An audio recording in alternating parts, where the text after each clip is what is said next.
Sur le plan économique, nous vous proposons à présent cette rencontre du ministre du Budget et des Comptes publics, Christian Magnagna, avec les représentants des établissements de crédit au Gabon. Au cœur des discussions, l'examen de la décision du gouvernement relative à la suppression du système des précomptes soldes. Le point avec Annabelle Cherel Bungota et Michel John Boudega.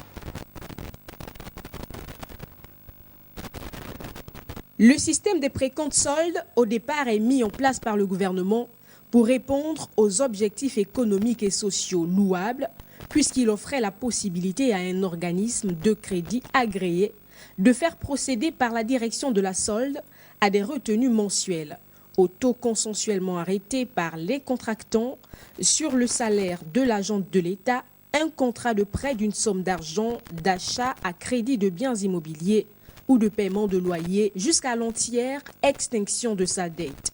Le 1er juillet 2014, le gouvernement décide de l'arrêt de ce système. Christian Magnagna, le ministre du Budget et des Comptes publics, en réunissant les établissements de crédit et les maisons d'assurance dans un dialogue ouvert, a expliqué les raisons de cette décision. Le niveau de prélèvement solde qui devenait intolérable et la pratique des taux d'intérêt qui, au regard de l'employeur que nous sommes, est là aussi inacceptable. Sur les 85 628 agents pris en compte dans le fichier de la solde, 29 524 sont endettés et prélevés à la source via le système des précomptes.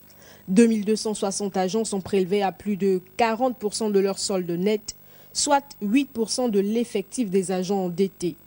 Seuls 14 agents sont prélevés à plus de 60% de leur salaire net, soit 0,047% de l'effectif des agents endettés.